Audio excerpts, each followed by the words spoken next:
Chers collègues, chers congressistes, mesdames et messieurs, bonsoir.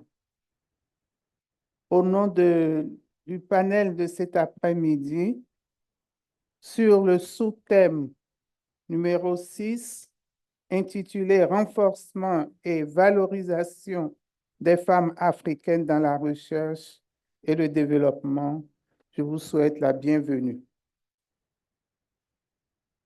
Nous n'allons pas célébrer la femme seulement le 8 mars. Nous devons célébrer la femme tous les jours. Et je remercie les organisateurs d'avoir consacré une session spéciale à la femme.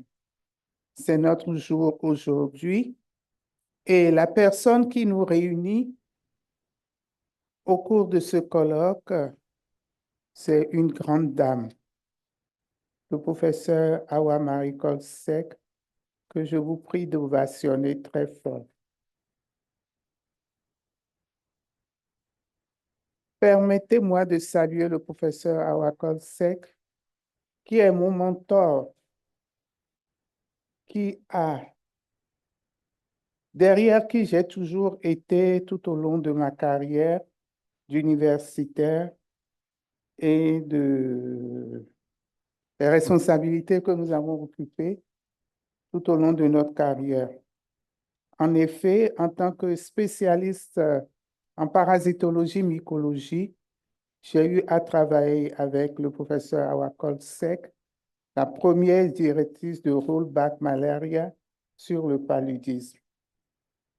Le professeur Awa Kolsek a été ministre de la Santé la première fois avec le président Wade, je crois. Quelques années après, elle était toujours en poste quand j'ai été nommé ministre de la Santé avec le président Mathieu Kérékou. Donc, on s'est croisés, on a beaucoup travaillé ensemble. Notre chemin ne s'est pas arrêté là. Avec le président Macky Sall, elle a été ministre de la Santé à nouveau. Avec le président Yahi Boni, j'ai été nommé ministre de la Santé à nouveau. Donc, dans la sous-région, je pense que nous sommes les deux seuls à avoir occupé à 2 reprises ce poste. Et j'aime bien dire que c'est ma grande sœur et c'est elle qui m'ouvre la voie. Donc, je suis très fière de tout ce qu'elle fait pour nous en Afrique, spécialement pour les femmes. Elle est un modèle et je pense que la jeune génération doit s'inspirer de tout ce qui se fait par les anciens, par les anciennes.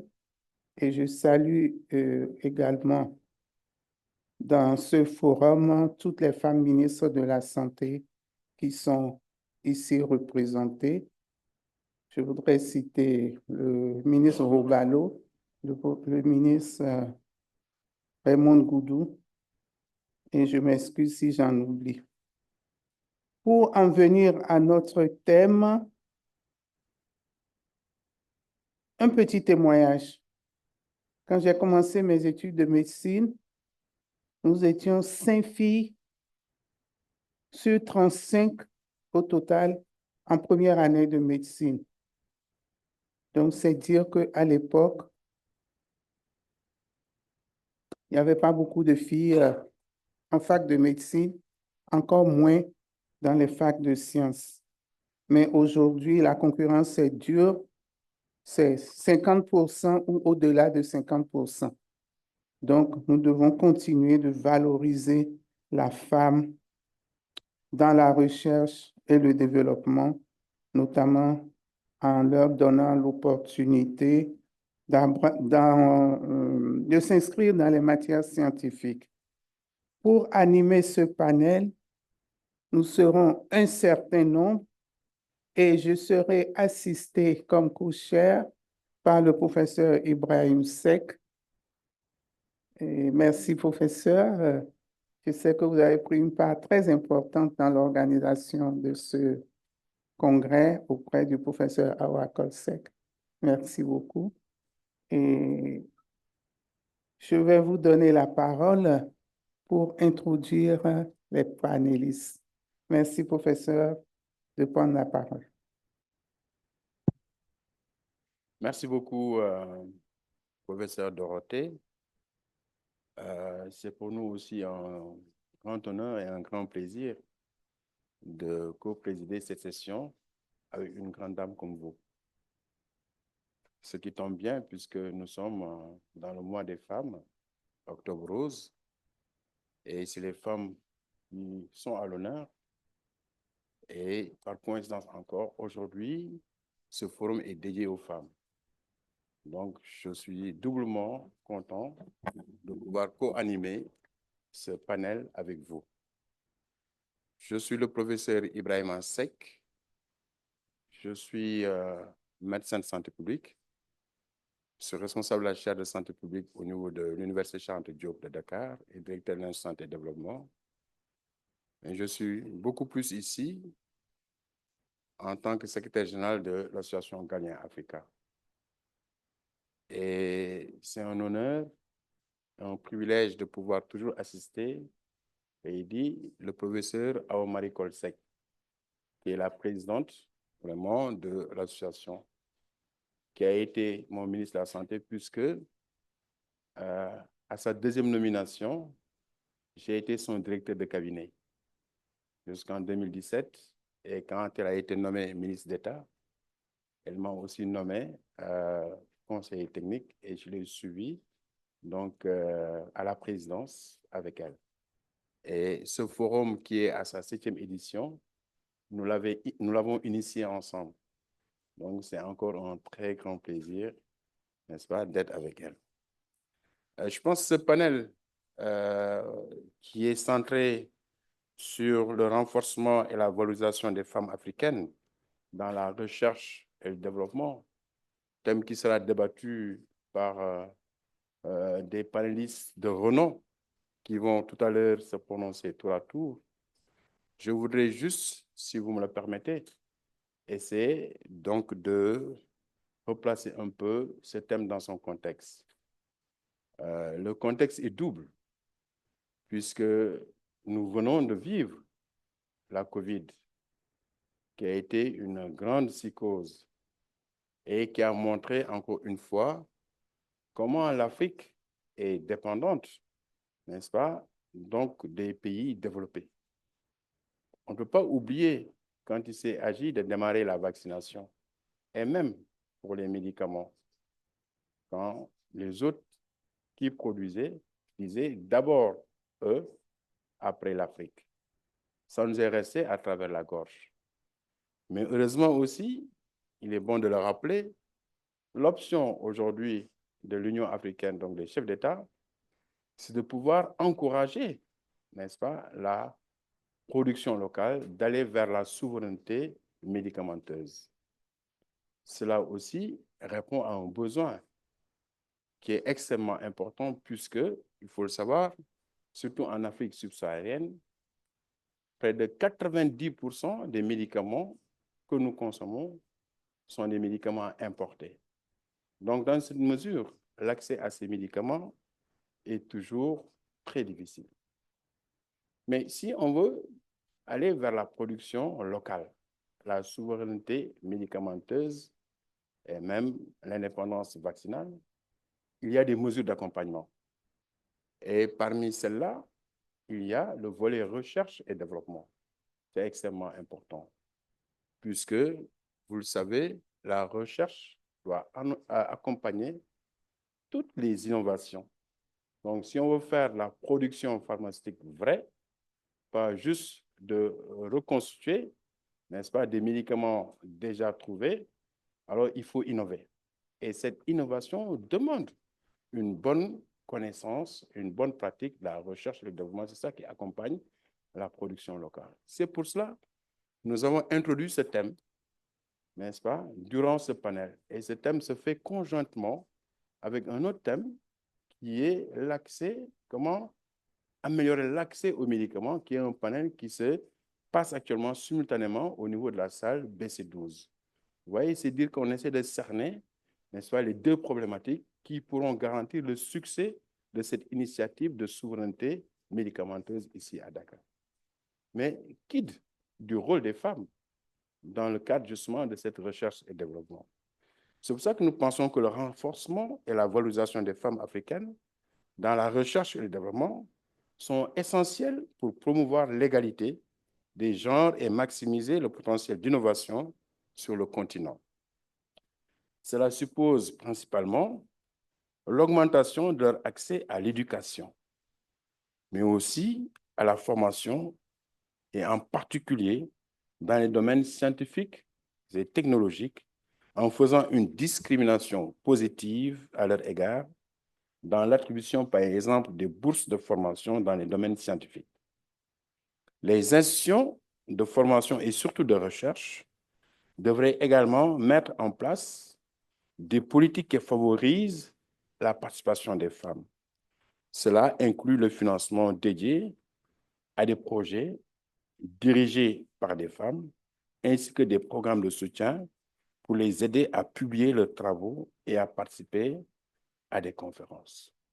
Cela, c'est juste une introduction, mais nous savons que les panélistes ici présents, qui ont une grande expérience en matière de recherche et développement, vont nous aider à mieux cerner les contours de cette question. Donc, je les laisse se présenter de la gauche vers la droite. Je vais donner la parole au docteur Eunice pour se présenter. Docteur Eunice, vous avez la parole.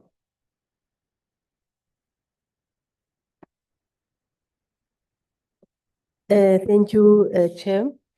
I am Eunice Sieku. I'm from South Africa.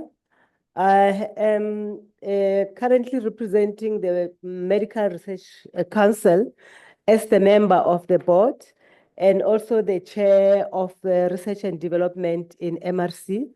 Actually, I'm an academic with a very rich history of academia, previous dean of a faculty at the University of Fort Hare, which I established myself, and the previous deputy vice chancellor, and now chief executive officer of Kubu Science and Technology, a private institute which I have established, and a distinguished professor from the University of South Africa. Thank you.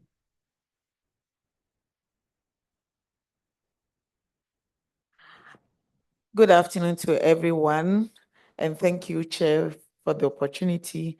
My name is Dorothy Yabuamenu. I'm a professor of microbiology and currently the director of Noguchi Memorial Institute for Medical Research, College of Health Sciences, University of Ghana. Prior to becoming the director of Noguchi, I was the deputy director for West Africa Center for Cell Biology of Infectious Pathogens, also at the University of Ghana. Thank you very much.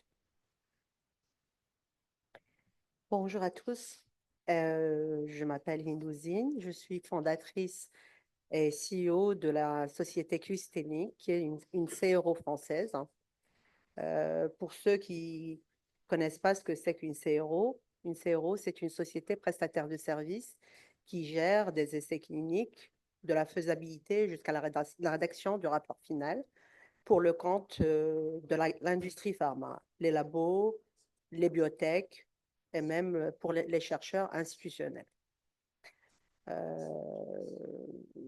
Donc, je suis CEO et owner de deux sociétés, une à Paris et une fraîchement fondée à Marrakech pour les activités en Afrique. Merci. Good afternoon, everyone. Thanks for the invite. I want to first of all thank our COLSEC, my sister, not my friend, for inviting me to this meeting.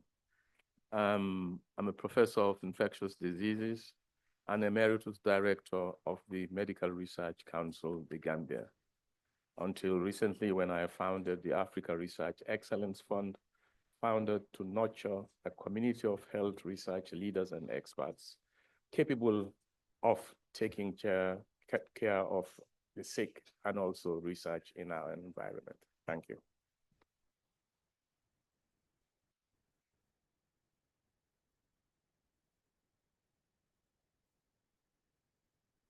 Voilà, merci beaucoup. Vous voyez déjà le profil de nos éminents panélistes. Alors, nous allons poser la première question. Honneur aux dames. Donc, au professeur Anis.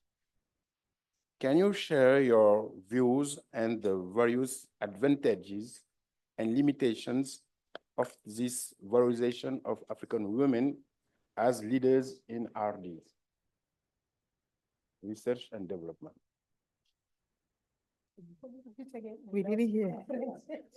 No, I'm saying, can you share your view on the various advantages and limitations of these valorizations of African women as leaders in research and development? Thank you, Chair. Can you hear me? Okay. All right, greetings to the House, and thank you for this opportunity. I'm really grateful.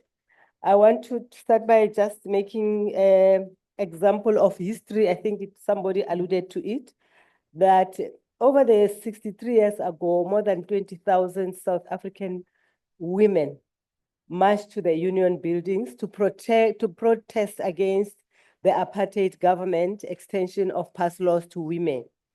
And this is an indication of how long, and it's still taking for governments to give women the respect they deserve. And it's still continuing 30 years after democracy in South Africa.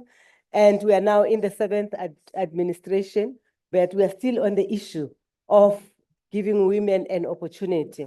The Constitution of South Africa requires that all citizens should have equal access to educational institutions. Higher education and research institutions are expected to transform and be welcoming to Blacks, women, and teachers. And they play a critical role in shaping the future of society through teaching, research, and innovation. Higher education sector has been identified by the National Development Plan, Vision 2030, as fulfilling a very critical role of eliminating poverty and creating 11 million jobs by 2030. And this is in line with the Sustainable Development Goals. It requires African women to make up to 50% positions of teaching and research staff in higher education. And the emphasis is on having a vision of prosperous, non-racial, non-sexist society, decolonized, degenderized, demasculinized African universities. And a strong higher education system is a contributor to any country's ability to compete in the global market. And this can only be achieved through critical economic growth, social well-being, and positioning of it as a world leader. And this can only be achieved if women are given an opportunity. And the time for increasing the representation of women in research and leadership position is overdue.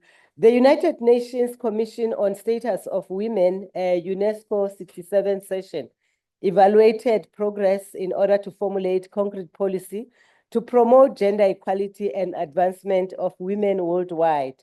And there is still a gender gap in research and leadership positions in higher education institutions. In the USA, 22% of the 4 university years of presidency are women. 40% are all chief academics, while 43 are senior managers. In South Africa, only 4 out of 26 public universities are led by women.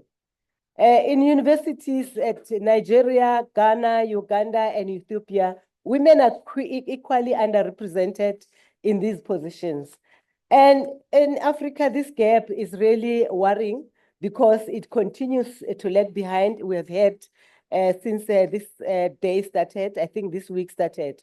So South Africa was affected by racial gender discrimination, which occurred during apartheid. Women remain behind and underrepresented in areas of permanent academic positions, research, innovation, and staff positions. Women comprise of 43% in public higher education. Out of 26 have indicated they are women vice chancellors. 18.5 are professors, 29.8 are associate professor, So this gap also manifests in salaries, because it means women are earning less salaries than women, than men. And the argument here is not that we are saying women should be appointed in research and leadership positions simply because we are women. Women are appointed in short-term contracts and non-permanent positions, which affect their self-esteem because they don't feel that they can lead, and yet they have a capability. And this challenge is that in the 19th century, a male theorist called Galson proposed one of the theories. He called it the great man theory. And this theory postulated that only men could have characteristics of a leader. And this has affected how society thinks, how society views women. Women, when they display these characteristics, they seen as violating the societal norms of society, that they are not behaving the way they are supposed to behave.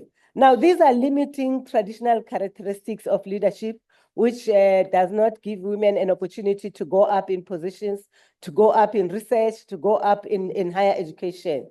And these traditional male characteristics of being masculine, assertive, directive, confidence, autocratic, and aggressive are associated with male, while women are expected to be participatory and transformational and to be more understanding. And these are, they lead to underrepresentation of women in research. And there is no poverty reduction without female gender empowerment and representation across the board in any area, any profession, if women are not given an opportunity. And there's also a limiting strategy, sexist strategy of higher education, where men will be appointed in higher positions, even if they don't meet the qualifications, they do not meet the research requirement qualifications, they get hired, while women are not given that opportunity.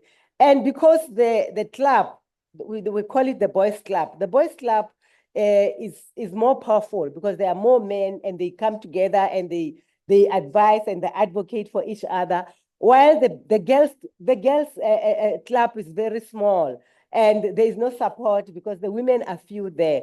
So there are advantages to appointing women in higher education and in research and development, because women can change the world when they have been given the opportunity, and they change the boardroom picture, and it becomes completely different. And the institutions appoint women in higher positions when there is a financial crisis, they gain a reputation as crisis managers and transformational leaders. Women have a strength of being innovative, productive, and successful leaders when given an opportunity. And they bring a combination of their transformational and systems leadership style when they are appointed in these positions. And the impact of not appointing them as leaders in these positions is really a waste of talent at a critical time like this. And leadership collaborative capabilities of women, they focus on complexity of the system, on coalition building, and advocacy of community and also the individuals. They foster collective leadership through their ability to see a larger system, which is essential to building a shared understanding of complex problems which are in higher positions.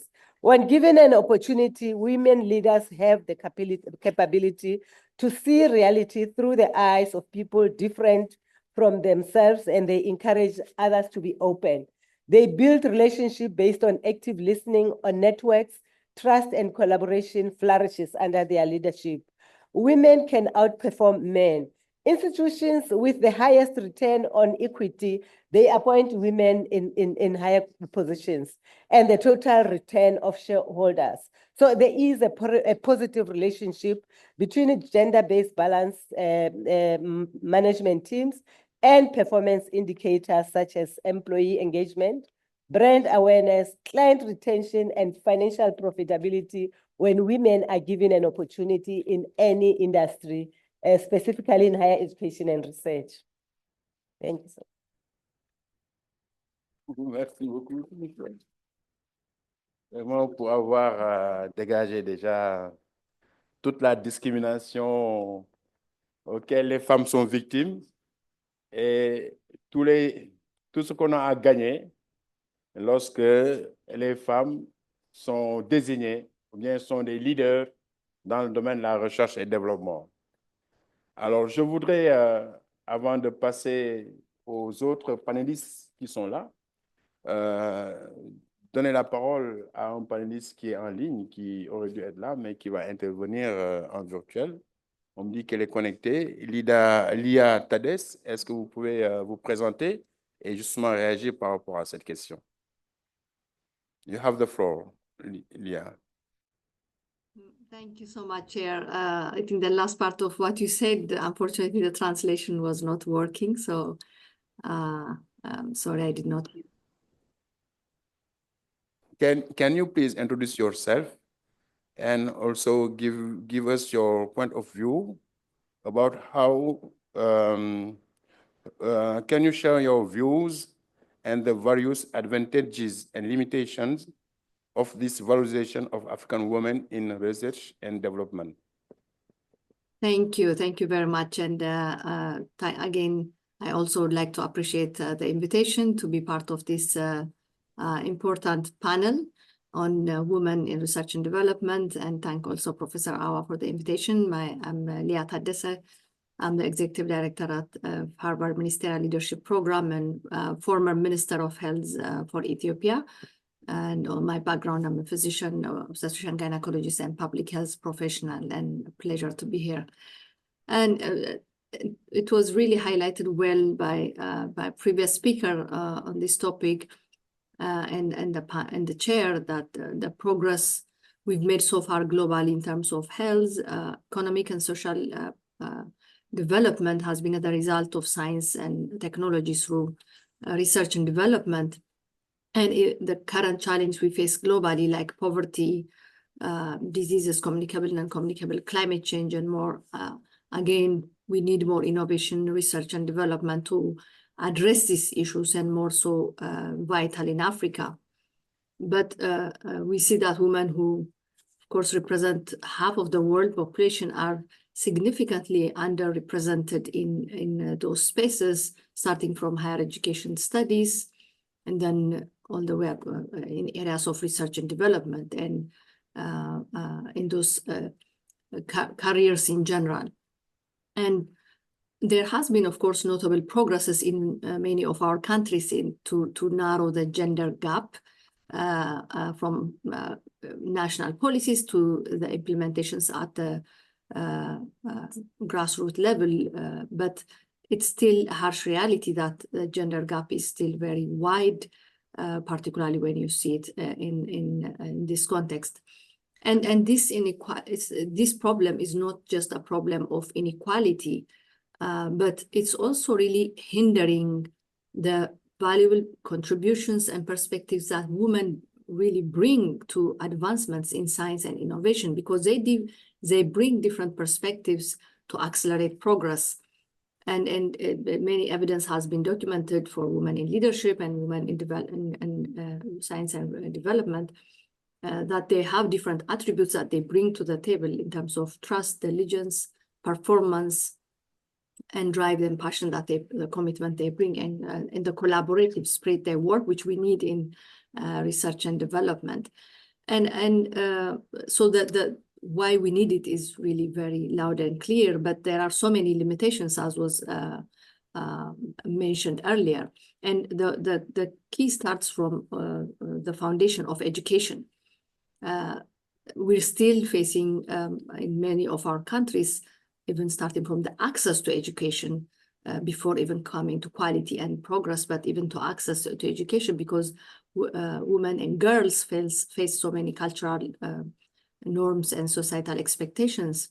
And still in many of our countries, early marriage is very high, where we have many girls getting married at a very young age. And even if they are going to school and they are still with families, they are expected to prioritize many duties in the household that leaves them really limited or without any opportunity to progress.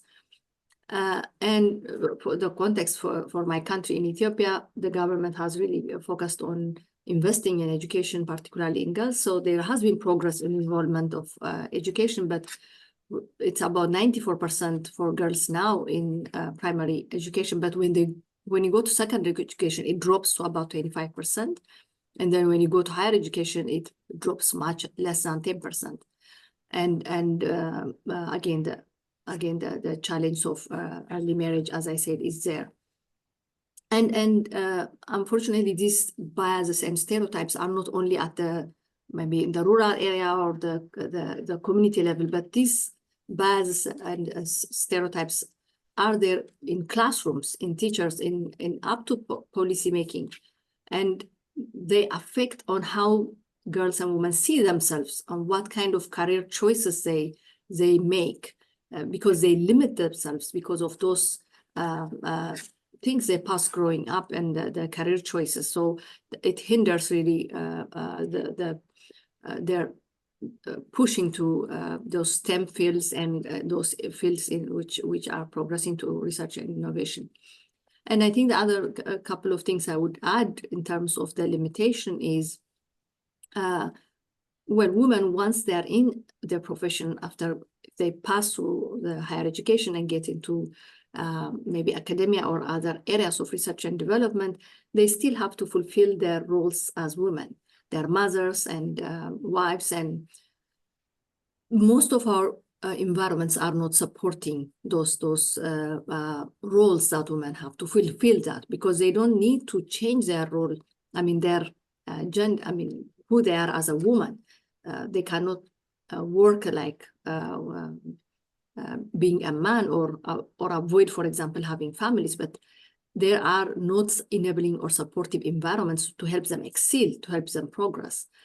And I think the other key problem I see is the lack of mentorship, the lack of role modeling, and really networking of those who are in the role with young upcoming generation of women. And this is not just for women. The mentorship should be, men also should be taking that role of mentoring upcoming young females in terms of really pursuing that. So the need is clear, but those bottlenecks are, I think, what are hindering the progress. Thank you so much. Voilà. Merci beaucoup, Lia. Donc, je me retourne vers le panel. Et les constats sont faits. Je ne sais pas si vous voulez en ajouter. Les défis sont énormes.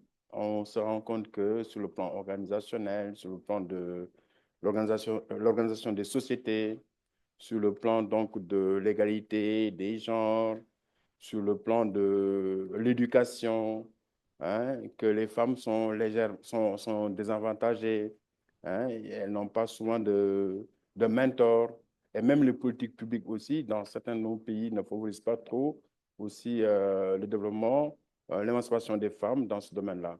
Qu'est-ce que vous pouvez ajouter par rapport à ces défis et avantages pour la valorisation des femmes dans la recherche? Je donne la parole à Dorothée, ensuite Inde, et justement Toumani, je le fais exprès, je donne la parole aux femmes et ensuite, comme elles sont à l'honneur, et je vais terminer par vous. Rapidement, avant qu'on ne passe à la deuxième série de questions. Professeur Dorothée, you have the floor.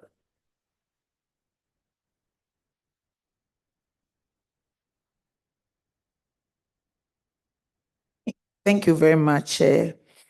I think the importance of research and development cannot be emphasized, because through research, we increase our knowledge. Through research and development, a lot of products that come that have benefit for societal growth are achieved. Most of these products, like when COVID came, without the understanding of the mechanisms of the COVID virus, there's no way we could have developed the vaccine quickly, develop interventions to stop the transmission. And in addition to understanding of disease mechanisms and all that, some of the products that come out of research also have monetary value.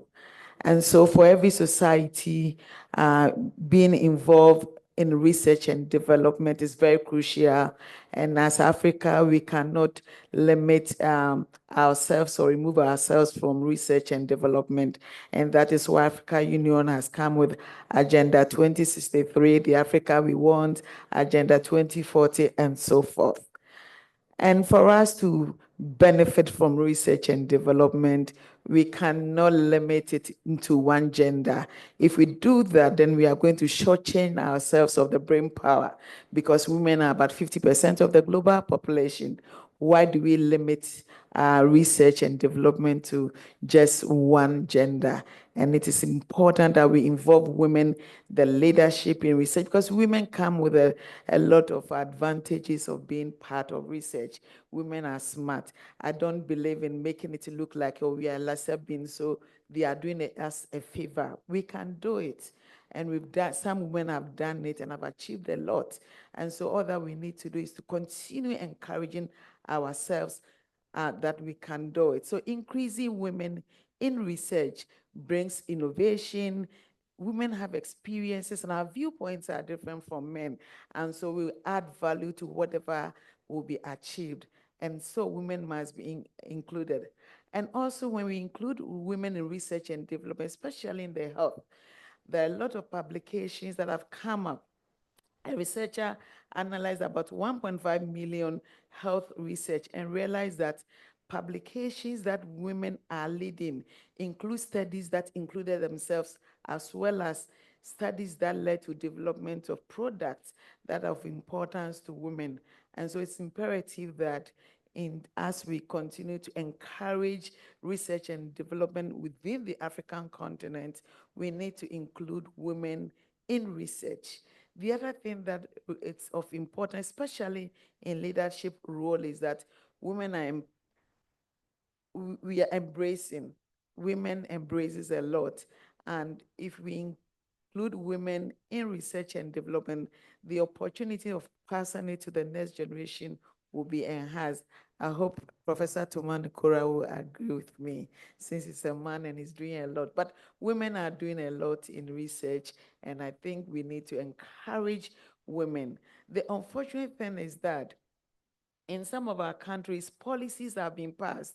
I remember for the past, I was quite young when Drew Rollins' time, there was a lot of policies to increase women participation in higher education. There were jingles all over on our television in Ghana. And even universities were conscientized to make effort to increase the number of women within their university. This has been achieved largely, and I'm happy to say that now if you come to University of Ghana, it's women who are ruling. The Vice Chancellor is a woman, Registrar is a woman, Finance is a woman, and I'm the Director of Noguchi, key positions. University of Ghana Medical School, the Dean is now a woman. Women are doing very well. Nevertheless, sometimes we limit our own selves because we are sort of so much interested in how society look at us. We want to conform to what the society think a woman should be. And therefore, when a woman is in a position and leading research, issues and things that a man can, steps that a man can take easily, a woman is thinking, oh, how will the society look at me? What will be their perception of what I'm going to, step that I'm taking? And therefore, sometimes we sort of limit ourselves because we want to conform to societal perception. That is something that we need to work against it. The other thing that limits women is, let's be facts, our biology. A man can never get pregnant. It is the woman who will get pregnant. And pregnancy and the things that we go through within the 9 months vary from woman to woman. How within our higher educations, the support system, do we have nursery within the universities, research institution? A woman who is pregnant can go and rest, or a woman who has a new baby can bring a nanny so that the woman can have time to go and breastfeed. These are the support system that I think that we lack within our institutions that we need to improve so that we can increase the number of women who will be able to lead research and development. The other thing that I think we need to also look at, I don't like it when we make it like women are sort of less in terms of we are less than men. For want of better word, I think we are capable. And one of the key things that we need to also do is having women's support system, role models who can encourage young women. And we need to start from the hinterlands. Normally, most of the support systems are rather at the converted stage. We need to start from the villages, within the primary schools, develop programs that will conscientize the girl child that, yes, there is someone at the University of Ghana, there's someone at Cape Town who is a woman who has done it, and I also can do it. If we do that, then we'll be able to increase the number of women and close the gap. It's unfortunate that Ghana just passed the affirmative bill just this year in July. Of all the years of shouting and shouting, finally we're able to pass the affirmative bill. And I hope that with this affirmative bill, we're able to walk the talk and put in systems that will enhance many women in higher education as well as research and development. Thank you very much.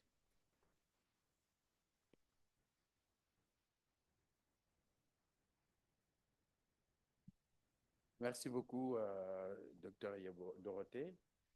Dr. Inde, beaucoup d'obstacles, de défis ont été soulevés ici, mais aussi montrant que tout le potentiel des femmes n'est pas utilisé pour les valoriser. Vous êtes une femme qui a créé une CRO qui marche. Est-ce que vous pouvez nous dire quels sont les défis et avantages justement de cette valorisation? Merci pour ma part. Avant de parler de la valorisation des femmes africaines dans la R&D, je voudrais d'abord aborder brièvement la situation de la R&D en Afrique et le rôle de chacun, homme et femme, doit jouer pour le développement de notre continent. La recherche et le développement en Afrique sont en pleine évolution, avec un potentiel énorme pour répondre aux besoins locaux, notamment dans les domaines critiques comme la santé, l'agriculture et l'énergie renouvelable. Même s'il reste encore des défis à relever en matière de l'infrastructure, de financement, de politique publique adaptée, dans ce contexte, il est indispensable que toute la population, hommes et femmes, contribue à l'essor de la R&D pour répondre aux enjeux locaux. Il est également important de souligner que les femmes représentent environ 50% de la population en Afrique. Négliger la contribution des femmes reviendrait à limiter considérablement notre capacité à innover et à accroître. Nous avons besoin de toutes les compétences, celles des hommes comme celles des femmes, pour véritablement transformer notre continent et répondre aux besoins croissants en matière de développement économique, technologique et social. En tant que femme africaine, je suis convaincue que la valorisation des femmes dans ce secteur est cruciale pour accélérer cette dynamique.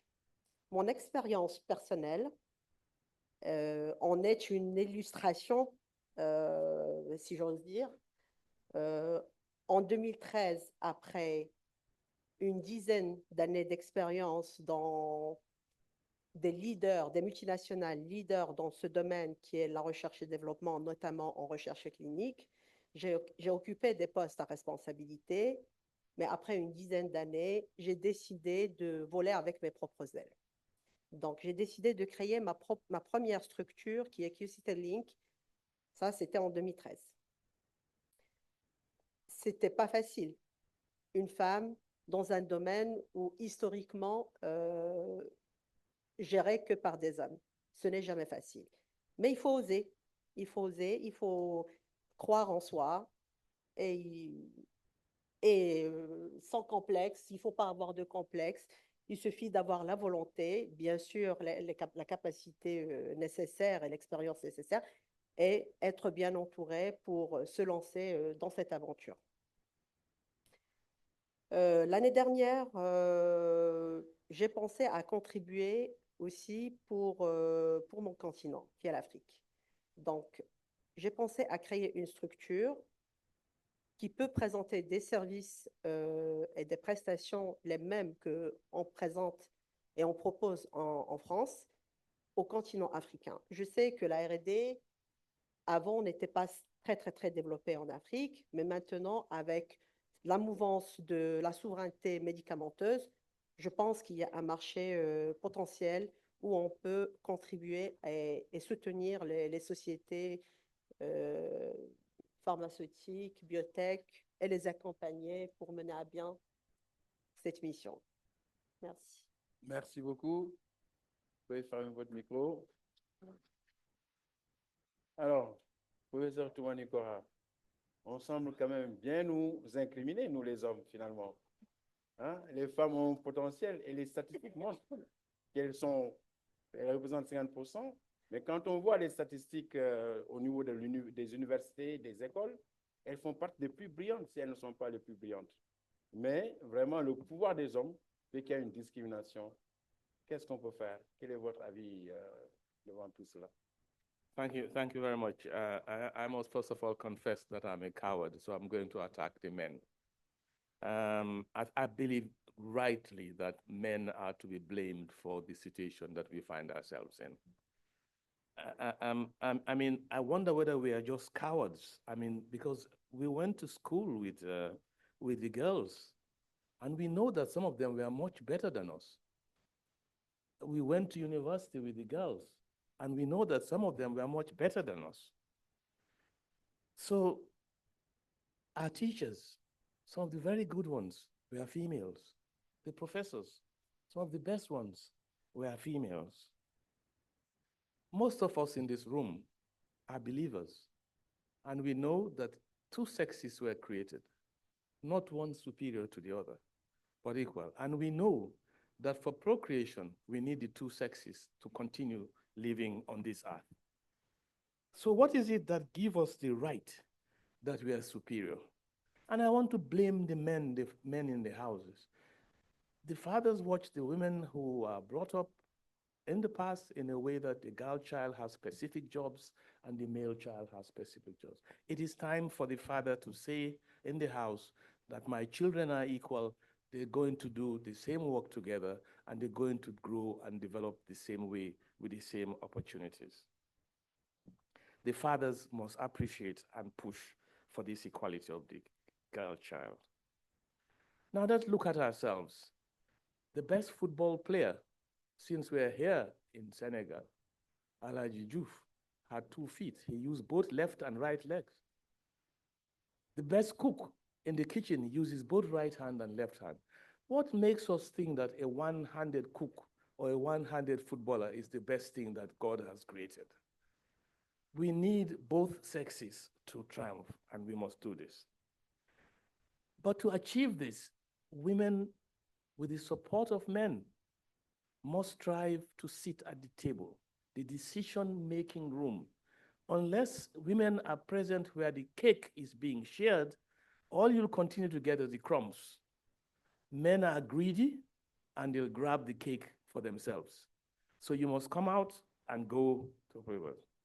Have we been successful? We've failed research and development in Africa miserably. We are poor. Listen, Africa represents 17% of the world's population, yet we are home to 25% of the global burden of disease. We are responsible for publishing only 3% of the total scientific publications. Africa continues to be home to 94% of the malaria diagnosed cases. Why? Because men think they can do it. Bring the women in who form another 50% of the population, and all these statistical figures will change. I am absolutely confident that that will be the case. We need our women for progress in research and development.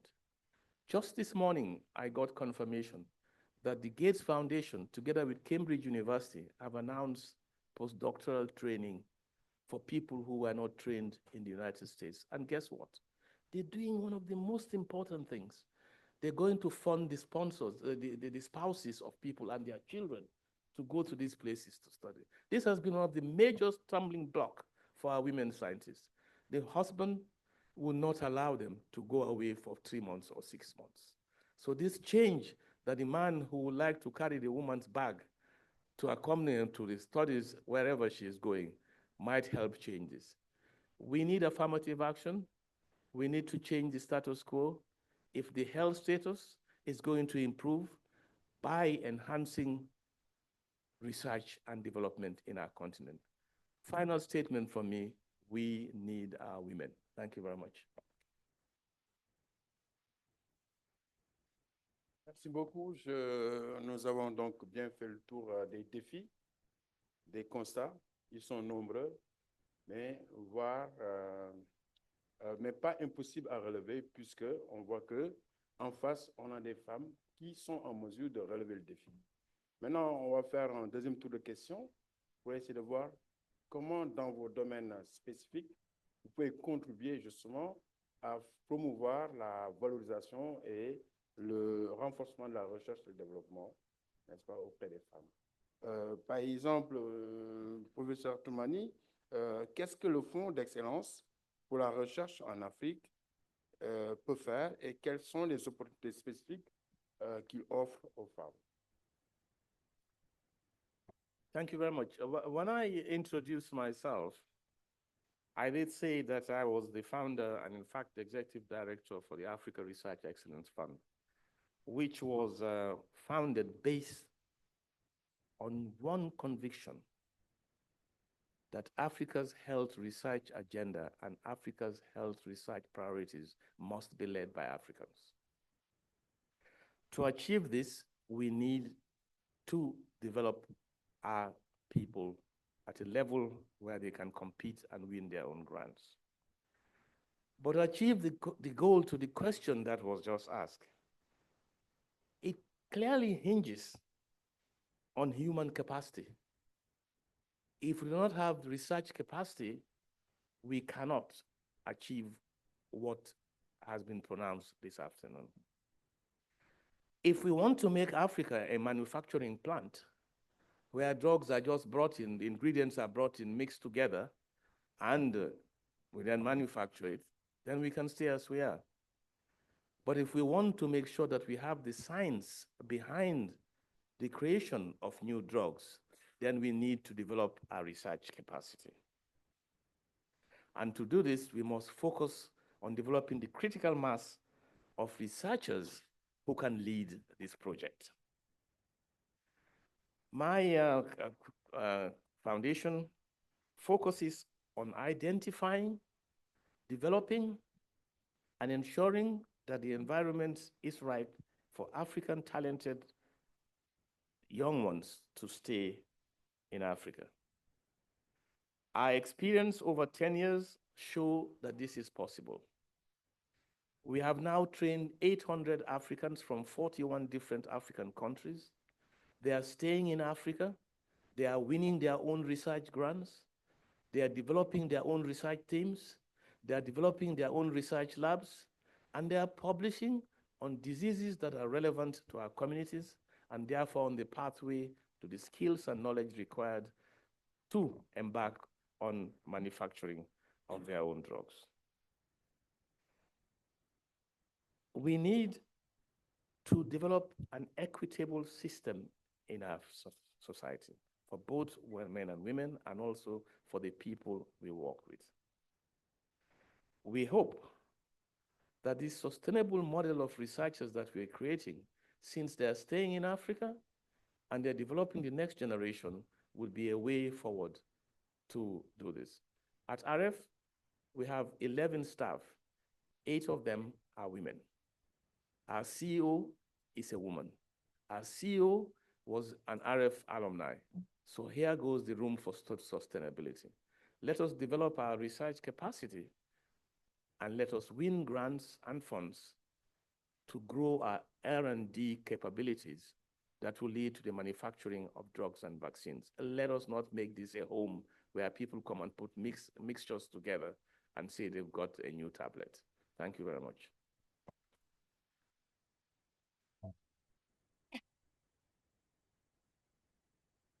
Professeur Dorothée, je vous passe la main pour qu'on ne dise pas la journée des femmes que je monopolise la parole.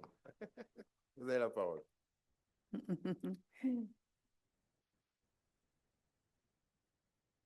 Merci et je remercie les panélistes pour leur contribution.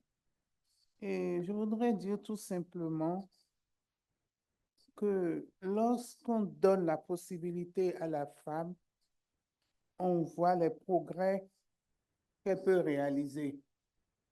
Moi, j'aime bien dire en blaguant, mais je le pense au plus profond de moi, qu'il faut laisser notre planète dirigée par les femmes. Parce que la femme,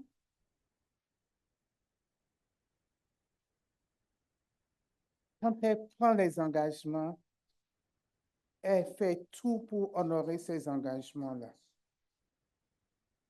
Elle aime relever les défis en termes de performance. Donc, comment allons-nous parvenir à introduire cet esprit de développement-là et cet esprit de recherche à nos filles? Je pense que ça commence par l'éducation à la maison. Cette discrimination que nous faisons, sans le savoir, le garçon doit faire ceci, c'est la femme qui doit écraser le maïs, c'est la femme qui doit aider à la cuisine. Moi, je suis d'une ethnie, Mina, où chez nous, garçons et filles font exactement la même chose. Donc, je pense que c'est ce qu'on doit généraliser. J'ai dit tout à l'heure que quand j'ai commencé mes études de médecine, on était 5 filles sur 35 au total. Mais aujourd'hui, on s'est rendu compte que dans nos facultés de médecine ou de sciences, il y a souvent 50%, un peu plus de 50% de filles et de garçons. Et parfois, c'est les filles qui sont les leaders. Donc, arrêtons cette discrimination-là et allons vers la discrimination positive. Donnons la chance aux filles d'aller de l'avant. Cela passe par quoi? D'abord, inscrire les filles à l'école, leur donner la possibilité de rester dans le système et éviter les mariages précoces. Et même, moi je dirais même qu'il faille légiférer dans nos pays. La discrimination positive doit rentrer dans notre législation. Parce qu'il faut prendre les taureaux par les cornes si nous voulons que les choses changent.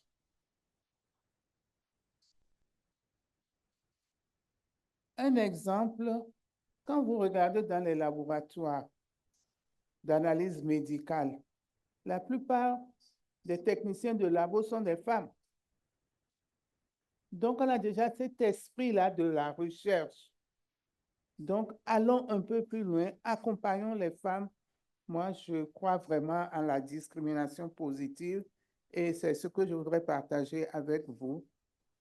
Donnons la possibilité aux femmes de s'exprimer parce que avec les contraintes socio-culturelles, la femme est étouffée, la femme est écrasée.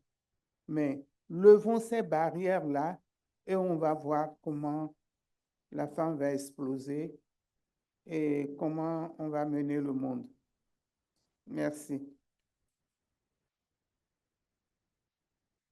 Très bien, je vous laisse la parole pour poser la même question aux autres panélistes. Professeur Dorothée, je vous laisse la parole pour justement interroger les autres. Une Dorothée en cache une autre.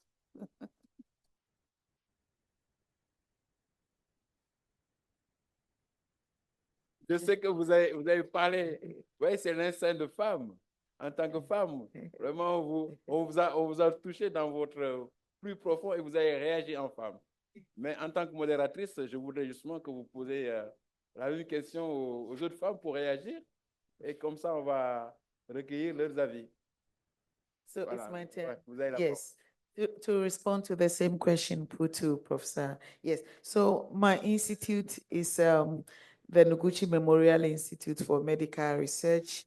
It is a unit within the College of Health Sciences at the University of Ghana. My institute, it's one of the well-equipped research institutes you can find across the subcontinent. I remember when Africa CDC wanted to establish genomic capacity among 9 African institutions that were established as the genomic hubs. We do a lot in terms of promoting research and development, and also as a unit within the university, training the next generation of scientists. For example, one of our key programs that we have is receiving young scientists in our institute as internship. And this we receive across Africa and even sometimes from countries in the north. The statistics shows that for the past 5 years, we've been able to host 2,000 and more students across who come to our institute for stays up to 3 months to learn some laboratory skills. We also have postdoctoral fellowship programs that we receive individuals post-PhD, and we've had funders like Bill and Melinda Gates Foundation, who were working with WHO TDR, who were also funding young researchers to come to our institute to do their first 2 years and to build capacity. Through that program, we've been able to support them that at the end of their stay, some of them are able to get EDCTP, early career funding, and even sometimes Wellcome Trust. And this is something that we are doing to enhance capacity across the African sub-region. Personally, also, I'm involved with the West Africa Network for TB, AIDS, and Malaria. And this is a consortium across West Africa being funded by EDCTP. And one of the flagship programs that now I am coordinating to boost women in West Africa at PhD level is what we call the Talent Program. We started about 2 years ago. We recruited the first 7 women from any of the West African countries who applied and were successful. These women, currently among the 7, 2 are placed at my institute, some in UCAD, some in MRC London School. And what we are doing is to help these women to find their place within research and development. In fact, it's very good networking system because the advisory board are all women, and we meet quarterly with these ladies to have journal club, support them to review scientific journals, and they are doing very well. We've received additional funding, and very soon a call is going out for the next 7 West African women for PhDs. One of the things that we've identified that within West Africa, there are a few countries that we are not getting the women. So what we are going to do now is also put up a call for master's program and identify senior role models within these countries who will be able to support young, talented ladies to apply for masters. And we hope that through this talent program, we will boost the number of female researchers within the West African sub-region. I think I'll add here for someone to say something. Thank you very much. Très bien. Vous pouvez éteindre votre micro, s'il vous plaît. Voilà, docteur, professeur Anis, vous aussi, en tant que membre du Conseil sud-africain pour la recherche médicale, quelles sont les solutions que votre établissement peut offrir pour contribuer à la valorisation des femmes dans la recherche et le développement? speaks French. I can't hear. Je voudrais aussi préciser qu'on voudrait rapidement en quelques minutes faire le tour et après donner la parole à l'audience. When Pour you dire speak le- French, I can't hear. Okay, I presume that at handling my second, responding to my second question. In South Africa has very good policies to create gender equality in all areas, and particularly in research and development with science, different science councils and universities.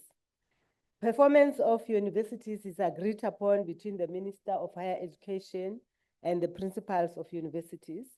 And the equity targets for postgraduate students have been set at 55% and is implemented through these policies. We have the Constitution, which puts everyone, give everyone the right, and they implement through the department agreement with the Department of Labor, the employment equity, and our active labor movements. We have movements, labor that are very active and they're always advocating for women in funding and even in positions. We have the National Research Foundation, which has a policy on postgraduate student funding. We have the Nurturing Emerging Scholarship Program, which ensures growth of 90% of South African Blacks and 55% of Black women are recruited into research in all universities. The new generation of academics, we call it NGAP, where it emphasizes the intake of 80% Blacks and 55% should be women. These women are supported from their master's level to study, and they given only 20% of work to teach. Most of the time they are on research and they're giving allocated mentors, masters up to until they complete their PhD. We also have a Department of Science and Innovation through the National Research Foundation, which implements 2 flagship programs. We call it Tutuka. That one funds all the students who want to do PhDs. And then the Black Academic Advancement Program. Now, the National Research, South African Medical Research Council is one of the science council, which is funded through the, it's supported by the National Department of Health. And it ensures development through all the universities where health sciences are, the faculties of health sciences. So there are different of them, but the mandate of MRC is to ensure transformation and development of women researchers. So Voilà. it ensures that their Okay. mandate is realized through vigorous research capacity building, innovation. Can you hear me? Voilà, merci beaucoup. I'm done. Oh, I wanted to share what No. MRC is doing. Okay, it's fine. On va revenir pour justement, dans un deuxième tour, le temps d'écouter les autres. What do you say? Comme ça, on va revenir. Parce qu'on est un peu pris par le temps. Voilà. I'll come back. Okay.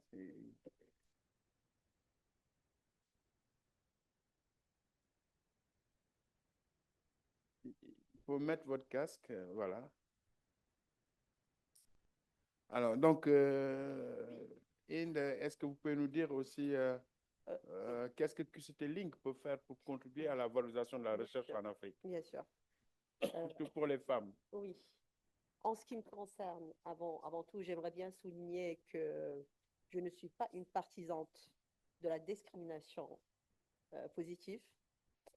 Je suis contre la discrimination tout court. Donc, je suis pour donner les mêmes chances, les mêmes devoirs aux deux sexes, c'est-à-dire à 2 compétences égales, on doit donner les mêmes chances pour accéder au même poste, à la même chance. Mais pas pour la discrimination positive, tout simplement parce qu'on n'a pas le luxe de perdre du temps. On peut procéder et donner, adopter la discrimination positive, mais ça, quand on a le luxe du temps. Tandis que nous, en Afrique, on a besoin d'avancer et avancer très vite pour se mettre à jour avec les autres. Donc, on a besoin des compétences, des gens capables d'assumer la responsabilité, mais cela ne peut être fait qu'avec des gens vraiment qui ont la compétence et le profil pour. Donc, je suis contre la discrimination tout court, mais pas pour la discrimination positive. Ça, c'est juste un point que je voulais souligner. Pour ce que QCity-Link ou QC7R, l'entité africaine, peut proposer pour accompagner ce développement industriel des médicaments en Afrique, c'est sur 5 points en fait. Elle peut aider au renforcement des capacités locales, en recherche clinique, bien sûr, puisque c'est notre expertise en fait au sein de notre société. Elle peut faciliter l'accès aux infrastructures pour la recherche. Elle peut soutenir à la production locale des médicaments. Elle peut promouvoir la collaboration internationale, c'est-à-dire faciliter les partenariats entre des industriels pharma africains et leurs homologues européens ou américains ou occidentaux. Et finalement, elle peut plaidoyer pour un cadre réglementaire harmonisé en Afrique. C'est-à-dire, elle peut accompagner les agences de médicaments locales pour leur harmonisation réglementaire en Afrique, pour qu'elle soit vraiment conforme aux normes internationales. Voilà. Merci beaucoup pour cette précision. C'est bien noté. Est-ce qu'on peut avoir Lia Tadès en ligne?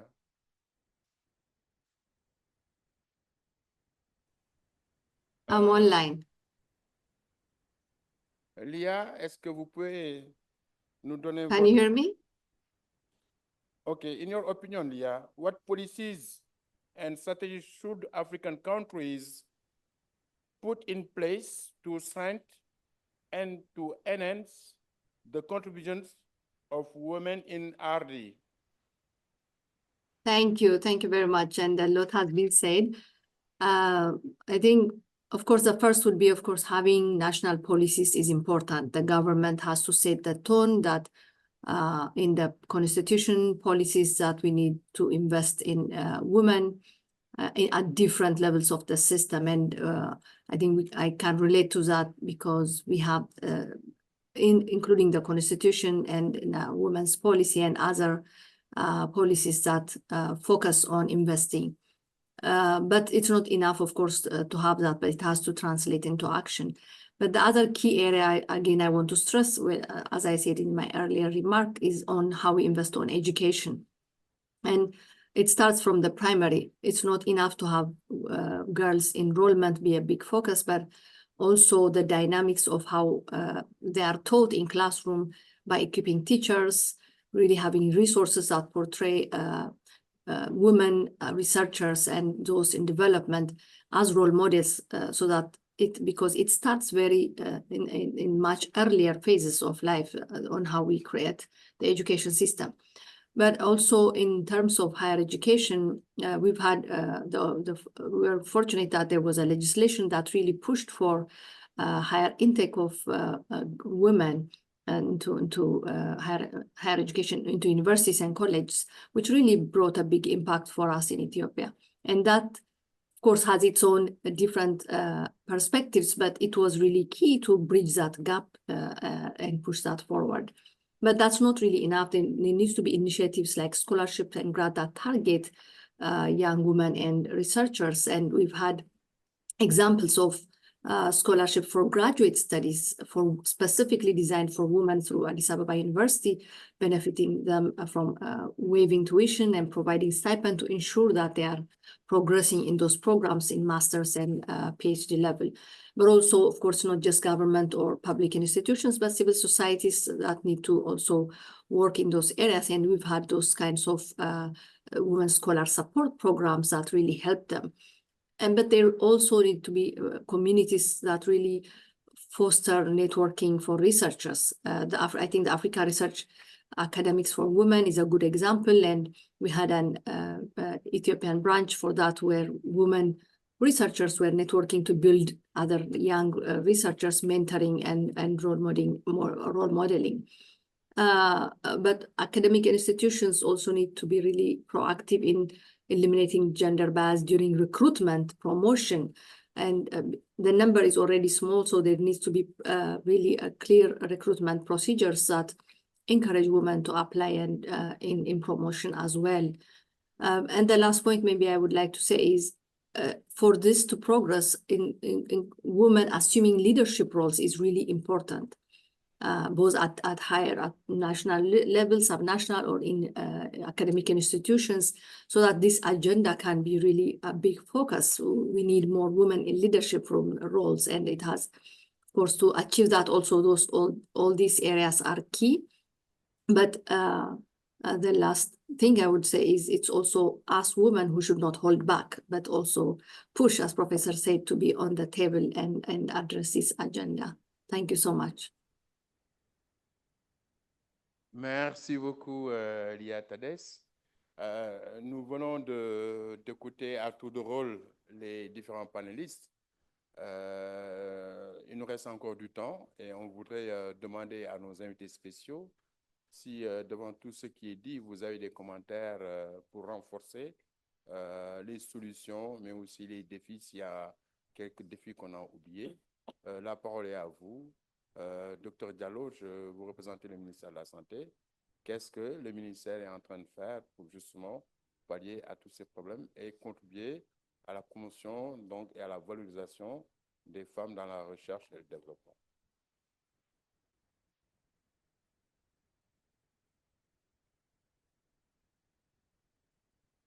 Merci beaucoup, professeur Cher-Maître. De toute façon, nous avons suivi avec intérêt vraiment les panélistes qui ont déjà rappelé, n'est-ce pas, la nécessité de promouvoir les femmes dans la recherche et le développement. Alors, je m'appelle Abdoulaye Diallo, je suis médecin épidémiologiste, je suis le chef de la division recherche au ministère de la Santé. Et donc, je représente aujourd'hui le directeur de la planification de la recherche des statistiques, n'est-ce pas, qui est empêché. Et nous voulons faire notre modeste contribution à ce panel qui est d'une importance capitale. Déjà au niveau du ministère de la Santé, nous avons ce qu'on appelle la cellule genre, donc dont vraiment le rôle est d'implémenter le genre, n'est-ce pas, l'approche genre dans toutes les directions et services du ministère de la Santé. Donc ça déjà, je pense que c'est un acquis. Et au Sénégal aussi, nous avons l'habitude d'avoir le ministère de la Famille et du Genre, donc qui nous permet vraiment de prendre en compte vraiment cette nécessité d'intégrer le genre dans toutes les activités. Alors, de manière spécifique, nous, on a fait une analyse, je pense, au cours de ces dernières années, et nous avons remarqué que dans les protocoles de recherche, on évalue la part des femmes chez les investigateurs est à peu près de 30%. Donc, depuis 5 ans, ça évolue entre 32 et 33%. Et donc là, en tout cas, ça nous donne des preuves, des arguments sur ce qui a été dit ici, qu'il y a une sous-représentation des femmes dans les instances de décision, notamment de la recherche. Et ça, c'est vraiment un argument pour renforcer, n'est-ce pas, la capacité, en tout cas, renforcer le capital humain, n'est-ce pas, à destination des femmes pour pouvoir intégrer les instances de décision dans la recherche. En termes aussi de solutions, je pense que ce qui se fait au niveau du Sénégal, notamment au niveau du ministère de l'Enseignement supérieur, c'est les fonds d'appui à la recherche et l'innovation, n'est-ce pas, qui ciblent les projets qui sont portés par des femmes, notamment dans l'agriculture, l'environnement et la santé. Je pense que c'est un bon point aussi. Nous avons aussi un programme qu'on appelle STEM Mousso, n'est-ce pas, qui fait la promotion de la scolarisation des filles, surtout au niveau des sciences. Voilà. Donc ça, c'est aussi une bonne chose. Et la Fondation Sonatel, n'est-ce pas, la société de téléphonie, qui aussi offre des bourses en sciences pour, n'est-ce pas, les femmes. Donc ça, ce sont des stratégies qui nous permettront effectivement de réduire le gap qui existe actuellement entre hommes et femmes.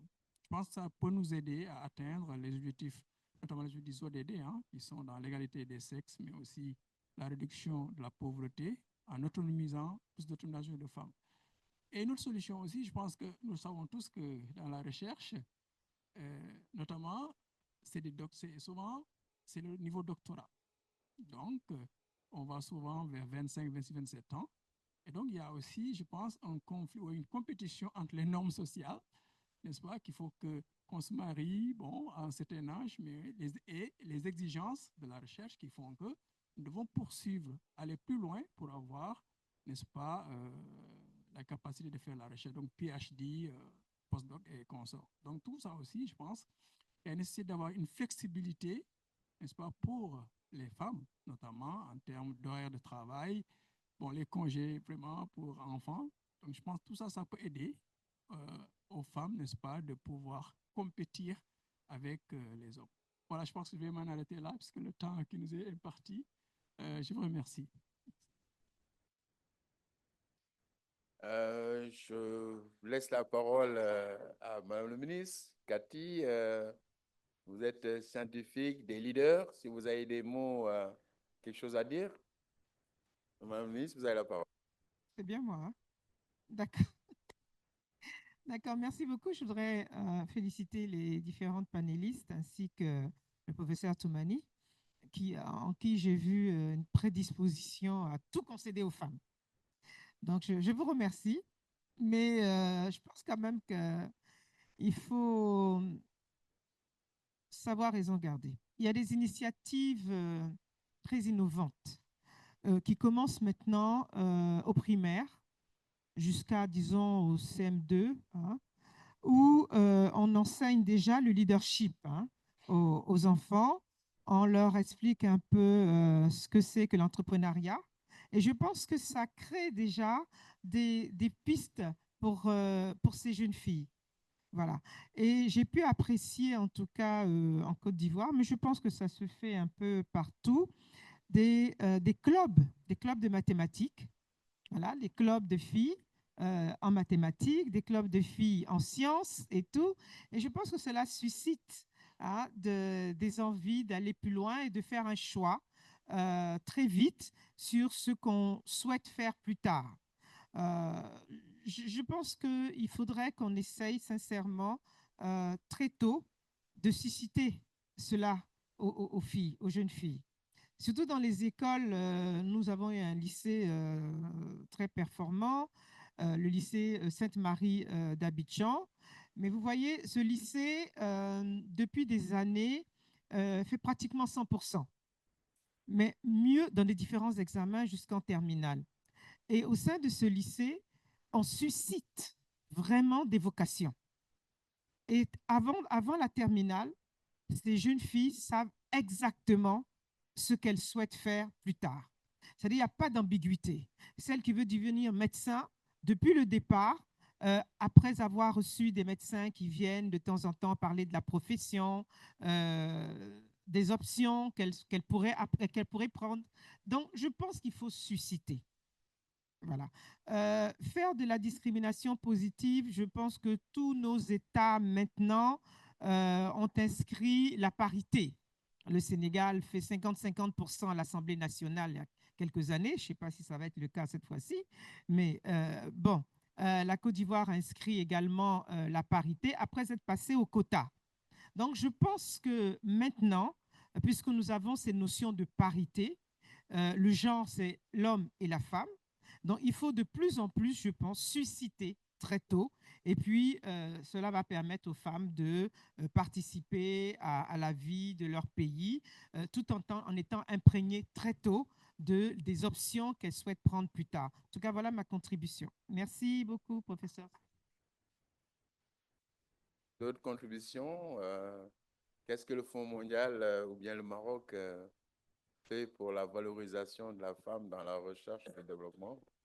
Non, Professeur Chouli. si tu permets, cher ami professeur Ibrahim Assek, je veux pas paraître provocateur, pas du tout. Mais à mon avis, le débat, c'est d'abord sur la situation de la recherche-développement en Afrique. De quoi parle-t-on? Si on prend sur le plan budget, par exemple, la majorité des pays africains dépensent moins de 1% par rapport au PIB pour la recherche. Donc, de quoi parle-t-on? Si on prend en termes d'indicateurs de la masse critique, en termes de ressources humaines, que ce soit hommes et femmes, nous sommes alors là très, très, très faibles. Si on prend le nombre de brevets que notre continent africain participe à l'échelle mondiale, nous sommes vraiment, alors là, on est vraiment à l'écart. Si on prend le nombre de publications que le continent africain publie aujourd'hui, c'est-à-dire notre réalité aujourd'hui dans notre continent africain par rapport à l'ensemble de ces indicateurs, pose un véritable problème de choix stratégique en fait, des différents pays africains en termes de recherche-développement. C'est là le problème, le bas blesse. Il ne s'agit pas aujourd'hui, et je suis d'accord quelque part avec Dr. Hind, ce n'est pas la question de discrimination aujourd'hui. C'est la question, est-ce qu'on est capable aujourd'hui, et c'est une question aussi de souveraineté en réalité, de s'attaquer véritablement à nos véritables problèmes aujourd'hui de développement. D'accord? Si on prend la question des données, par exemple, et on a discuté ce matin, par exemple, sur la question du climat. Est-ce qu'au niveau de notre continent africain, on est capable aujourd'hui de produire la véritable data de notre climat, etc., pour s'attaquer justement aux défis climatiques engendrés dans notre continent africain? C'est là où il s'agit, à mon avis, et le vrai débat, ce n'est pas une question entre hommes et femmes, mais c'est plus une question sur notre capacité réelle à développer les véritables institutions, les véritables programmes prioritaires par rapport aux défis, d'accord, auxquels fait face notre continent africain. Et c'est là où je reviens, donc à chaque fois, je n'arrête pas de le dire, dans ce genre de forum, il faut qu'on aille très rapidement, en dehors des recommandations, d'accord, à pousser véritablement, donc, et je dirais, accompagner aussi les gouvernements aux véritables solutions. Si je prends encore une fois la question de la data, ben oui, il nous faut des observatoires en ce qui concerne, par exemple, notre data environnementale, sanitaire, etc. Qu'est-ce qu'on a aujourd'hui véritablement comme carte sanitaire exacte sur nos maladies, etc. On importe en réalité à chaque fois. Et c'est là, si on prend la question du médicament, ça fait des années qu'on est sur ce projet-là de l'Agence africaine du médicament. Où est-ce qu'on est aujourd'hui pour véritablement prendre en main cette question de la souveraineté médicamenteuse et de la production locale? Donc, je crois que le débat, il est plus profond que la question de homme-femme. C'est plus une question fondamentale, en fait, de donner à la question de l'éducation, de l'enseignement supérieur, de la recherche du développement, sa véritable place. Merci beaucoup. Le Fonds mondial veut, en tant que partenaire qui soutient les pays sur effectivement les 3 maladies, palu, TB, tuberculose et VIH-Sida, est-ce que les questions de recherche vous interpellent aussi pour accompagner nos pays? Katifal So, est-ce que... Ah. Vous voulez après, on revient à vous. On revient à vous après. Ouais. Après, je reviens à vous. Je crois que professeur Seck veut vraiment que je m'exprime. Alors, je pense qu'a priori, lorsqu'on parle du Fonds mondial de lutte contre le VIH, la tuberculose et le palu, on parle très peu de recherche et développement à l'origine, quand on parle de cette institution qui soutient les interventions de prévention, de traitement et de prise en charge des 3 maladies, mais également le renforcement du système de santé. Ceci étant dit, le Fonds mondial, c'est aussi une organisation qui finance des interventions qui sont basées sur les évidences. Et je crois que la vraie question, c'est la question des données et des données de qualité. Quand on parle du médicament, ou encore hier, on parlait aussi des données relatives aux différentes innovations dans le cadre des réponses aux 3 maladies, y compris le paludisme. Donc, moi, je dirais, il y a toujours une porte d'entrée, mais peut-être pour abonder dans le sens de l'intervenant qui a parlé juste avant moi et qui, je pense, qui me parle énormément. La vraie question, c'est si le Fonds mondial a été fondé sur les principes de l'appropriation nationale et des interventions basées sur les évidences, eh bien, je pense que quand les pays décideront véritablement de prioriser recherche et développement en lien avec le renforcement du système de santé et des 3 maladies, le Fonds mondial ne pourra pas dire non au financement de telles interventions. Et je crois qu'il y a des pays qui le font déjà. Ça ne se voit pas à l'échelle, Et on dit toujours, ah, ce sont des exceptions parce qu'ils ont plus de capacité, parce qu'ils ont plus de maturité. Mais ils ont bien commencé à un moment où la capacité n'était pas là. Donc, je crois que là aussi, pour repartir vers le commentaire du professeur Dorothée quand elle disait, on s'impose aussi d'être ambitieux de façon restrictive dans une jaquette très fermée, mais il est temps de l'ouvrir également et de dire, eh bien, dans tel pays, notre priorité, c'est aussi la recherche et le développement pour construire des bases de données qui nous permettent de financer donc des interventions à fort impact, qui impactent nos populations les plus vulnérables. Donc, très ouvert, mais encore une fois, moi, je crois que le destin est dans nos mains. Et ce qu'on aimerait voir, c'est des actions fortes qui mènent justement à des décisions d'investissement forts. Merci. Très bien. Je pense que, félicitations. En tant que partenaire, c'est extrêmement important ce qu'elle a dit. Le destin de l'Afrique est entre les mains des Africains. C'est à nous d'identifier nos priorités. C'est en ce moment-là que les partenaires viendront nous appuyer. Si nous faisons de la recherche une de nos priorités, forcément, ils viendront nous aider à cela. Donc, vraiment, merci beaucoup. Docteur Moulay, en tant que représentant du secteur privé de l'enseignement au Maroc, alors que vous inspire tout cela dans le cadre de la valorisation donc, de la femme dans le cadre de la recherche et développement? Bah, moi, excusez-moi de mettre un peu les aiguilles, parce qu'aujourd'hui, dans ce panel, c'est la recherche. Ce n'est pas le problème de la femme et de la discrimination de la femme. C'est la recherche et ce que peut apporter les femmes africaines pour la recherche. Il est temps de sortir un peu de ce cadre où on parle que de la discrimination. Parce que la recherche se fait dans l'université. Et à l'université, il y a pratiquement, Madame la ministre, elle a parlé tout à l'heure de la parité. À l'université, les postes de direction des masters, des centres de doctorat, de l'encadrement, de la direction des laboratoires, de la direction des équipes de recherche, elles se font par la compétence et non pas par le genre. Du moins, dans l'université où je suis, il n'y a pas ce problème de femmes-hommes. Mais le grand problème de la recherche en Afrique, c'est beaucoup plus le cloisonnement entre la recherche dans les universités et le privé, le monde économique et le monde industriel. La recherche ne peut pas se développer dans l'université.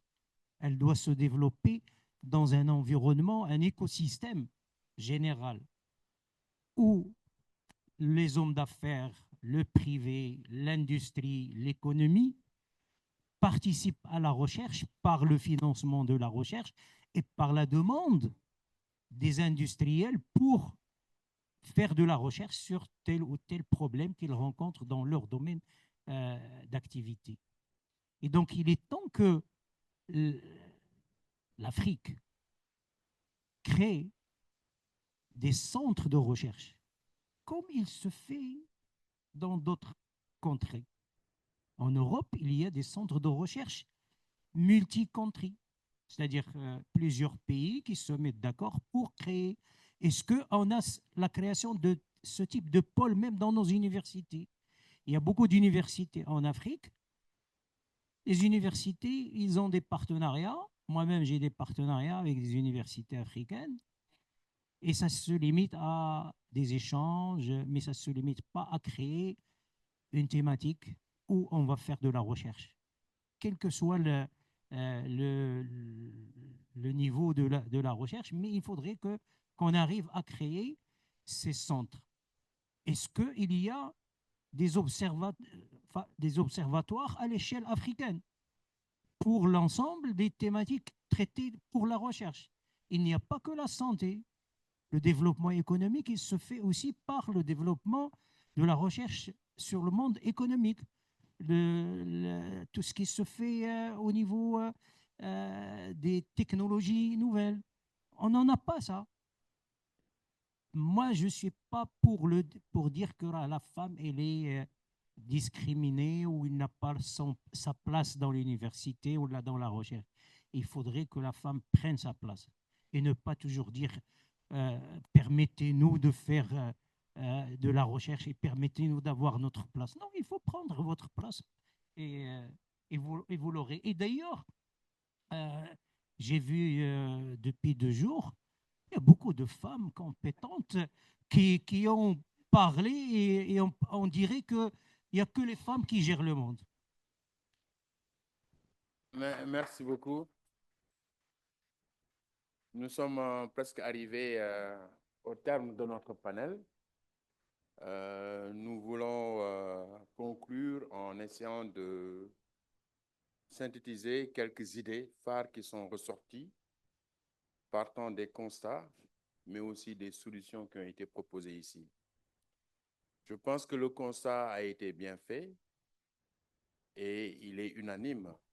Les femmes sont sous-représentées dans le secteur de la recherche.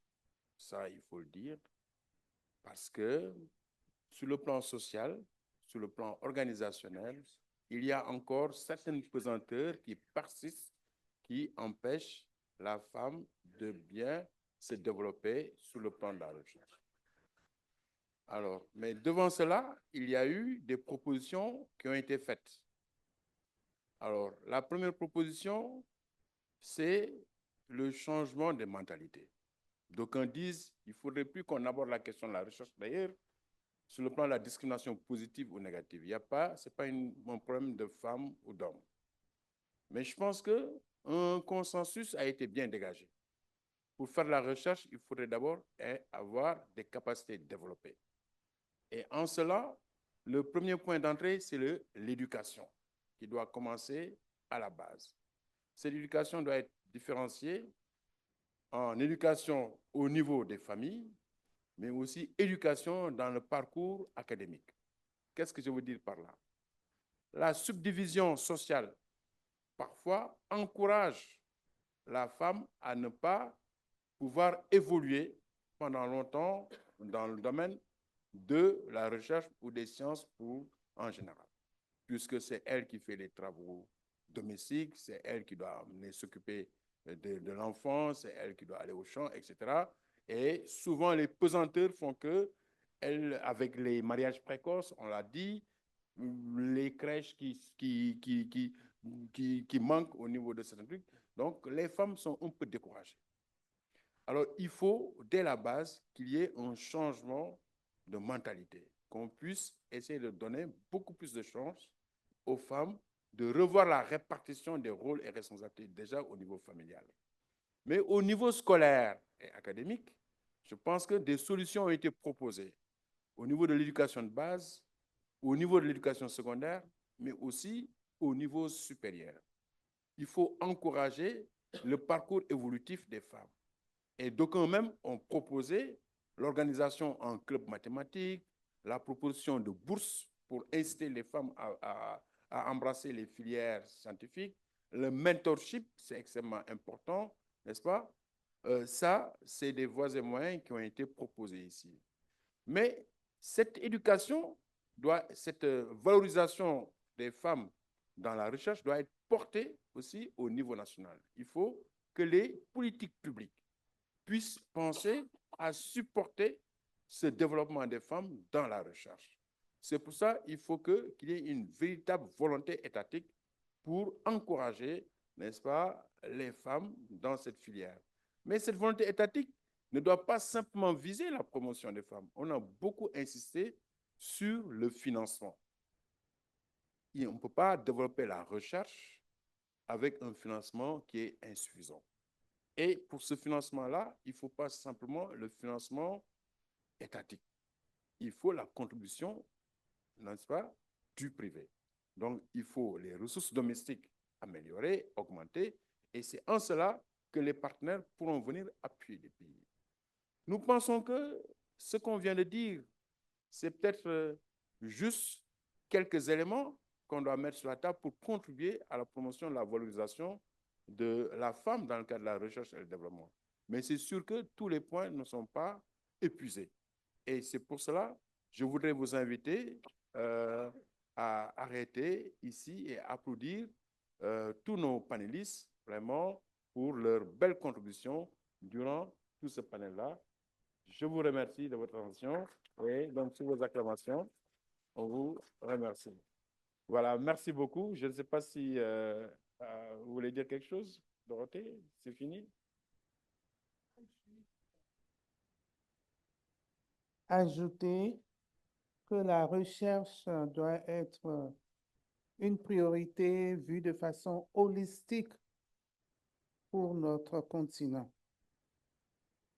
Ne pas seulement focaliser la recherche au sujet des femmes par rapport à la discrimination positive, comme le disent les politiciens. Ce n'est pas du tout ça. Mais cette discrimination dont moi je parle, c'est de permettre l'accessibilité à la femme, à la jeune femme, la maintenir à l'école, lui donner les moyens. Parce que quand le parent a 2 enfants, un garçon et une fille, à envoyer à l'école, il envoie qui? Il envoie le garçon. Donc, l'État doit être là pour suppléer et permettre à la femme aussi d'aller de l'avant. C'est cette discrimination dont moi je parle. Ce n'est pas une question de quota, parce que la science, c'est la science est universitaire et universelle. On ne décrète pas telle proportion pour les femmes. La femme et le garçon, on leur donne les mêmes chances, parce qu'ils ont le même cerveau, les mêmes chances de compétir. Donc, je pense que cela soit clair. Dans nos pays, on a un ministère de l'enseignement supérieur chargé de la recherche scientifique, etc. Mais quelle est la part de la recherche? C'est ce que je voudrais dire en rejoignant le professeur Chouli. La recherche de façon holistique doit être une priorité pour nos gouvernements avant qu'on ne parle de la femme par rapport à la recherche. Merci, merci à tous les panélistes. Merci à tout le monde, merci. La science est levée.